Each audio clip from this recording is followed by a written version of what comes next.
Olá pessoal, sejam bem-vindos ao canal.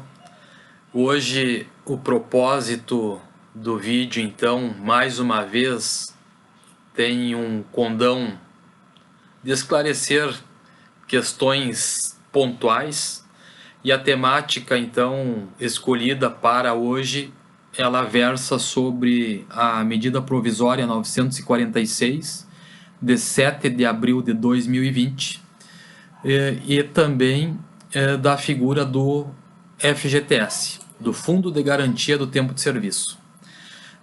O propósito é bem simples, é tão somente trazer algumas questões importantes a título de esclarecimento, até mesmo porque esta MP que eu acabei de referenciar, ela autoriza a liberação do FGTS a partir de um determinado momento para os trabalhadores, tanto para quem está com os contratos ativos e também para quem está com os contratos já extintos, e também limita o saque a um determinado valor.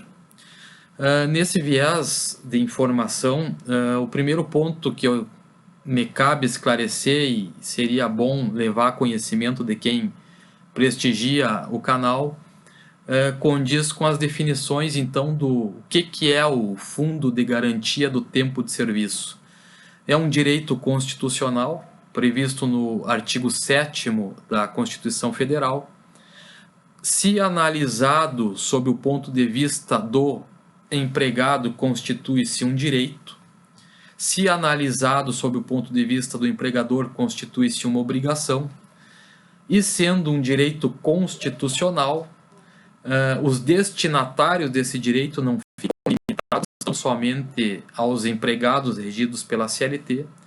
Também têm direito ao recebimento do FGTS os empregados domésticos, os trabalhadores temporários, os trabalhadores avulsos, por exemplo, e os rurais, entre outras categorias. Então, de forma exemplificativa, esse leque de beneficiários, então, que fazem jus ao recebimento do FGTS, ele é bastante amplo, porém, o objetivo é tratar das questões legais e depois aprofundar, então, nessa liberação, nas definições acerca dessa liberação do FGTS, que nesse momento de crise econômica, de demissões, vem como uma boa medida do governo federal, até para fins de proporcionar a manutenção do trabalhador, seja ele empregado ou até mesmo desempregado, quando da liberação dos saques. Então, partida da definição constitucional do FGTS, esse direito do recebimento ao fundo de garantia, ele é regulamentado por lei ordinária, a Lei 8.036 de 1990. O que é importante termos o conhecimento aqui? Que essa lei, então, ela trata de todas as diretrizes do FGTS, tratando, entre outras questões, do gestor do FGTS, que é a Caixa Econômica, as questões da alíquota de recolhimento que o empregador deve observar, o prazo, e o ponto importante que são as hipóteses pelas quais o trabalhador pode fazer o levantamento do saque relativo aos valores que estão depositados na sua conta vinculada. Então, a regra geral para trabalhadores regidos pela CLT, por exemplo, o recolhimento sobre a remuneração é de 8%. Então, se o salário for R$2.000, a título de exemplo, R$160 devem ser depositados nessa conta vinculada, e assim sucessivamente durante todos os meses do contrato, sempre recolhido até o 7º dia de cada mês. Definido a alíquota e o prazo, as hipóteses do artigo 20, que são as que autorizam a liberação, a título exemplificativo, claro, nós temos aqui que a maioria dos casos seria o recebimento do FGTS quando ocorre extinção do contrato sem justa causa. Outros exemplos, quando o empregador falece. Quando ocorrer a aposentadoria, também seria uma forma. É possível utilizar também para o abatimento do financiamento habitacional. Então, são várias as diretrizes que autorizam esse saque, então, do FGTS a teor do que determina a lei. Para tratamento de doenças como câncer, por exemplo, também é possível fazer o levantamento. A conta, se ela ficar mais de 3 anos sem movimentação, ou seja, sem depósitos. E claro que temos as regras também ali do saque aniversário e do saque rescisão, né?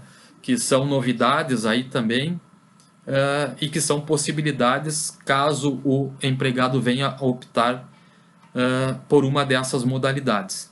Então, de maneira bem tranquila, essas definições elas precisam chegar ao conhecimento do trabalhador, até porque o rol que autoriza o levantamento ele é bastante exemplificativo, são várias as situações, e também é importante ter o conhecimento fazendo o cotejo aqui entre os trabalhadores regidos pela CLT e o trabalhador doméstico, por exemplo, que havendo a demissão do empregado sem a ocorrência da justa causa, sobre o valor dos depósitos, então o empregador recolhe 40% a mais. É importante destacar que a medida provisória 905, que foi recentemente aprovada no Congresso Nacional no dia 15 de abril, e agora vai para votação no Senado, e que, se aprovada, vai para a sanção do presidente e se transforma em lei, estabelece a extinção da cota patronal no tocante aos 10% da multa compensatória, que na verdade a multa é de 50%, 40% para o trabalhador e 10% para o Fundo de Amparo ao Trabalhador, que é um órgão gerido pelo governo, que, entre outras questões, destina valores para pagamento do seguro-desemprego. Então, é importante ter esse conhecimento, que os empregados regidos pela CLT, por exemplo, então, 8% ao mês de recolhimento durante todo o contrato, e no caso da demissão sem justa causa, também a título exemplificativo a multa compensatória.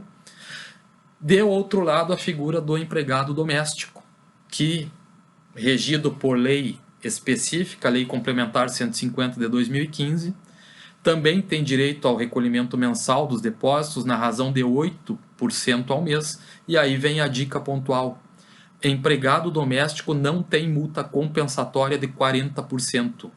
Tá? Não existe essa previsão legal na Lei Complementar 150 de 2015. A multa compensatória do empregado doméstico é recolhida todo mês na base de 3,2%, juntamente com a remuneração do salário, remuneração, e os 8% para fins do depósito mensal do FGTS. Todo mês, então, além dos 8%, o empregador doméstico recolhe mais 3,2%. Este 3,2%, se o empregado não for demitido por justa causa, quando da rescisão, ele faz o levantamento. E caso a ocorrência de uma justa causa, por exemplo, aí o empregador recebe de volta esses valores.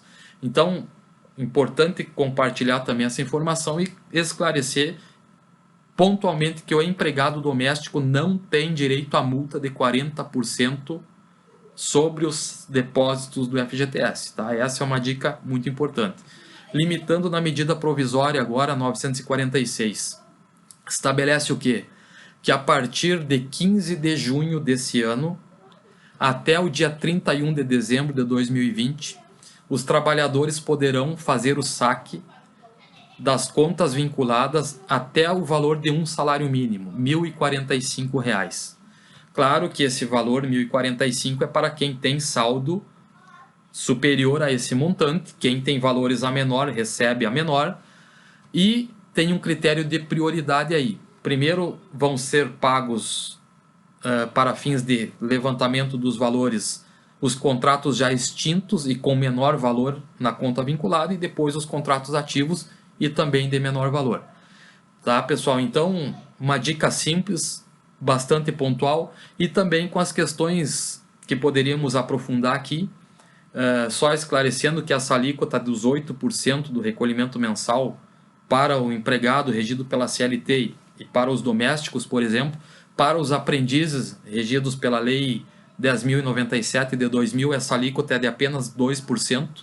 E no contrato de trabalho verde e amarelo, que está então com a votação pendente no Senado, a alíquota também incidente à base de 8%. Tá, pessoal? Então fica uma dica simples aí de compartilhamento de informações. Desejo um bom restante de semana a todos e um grande abraço.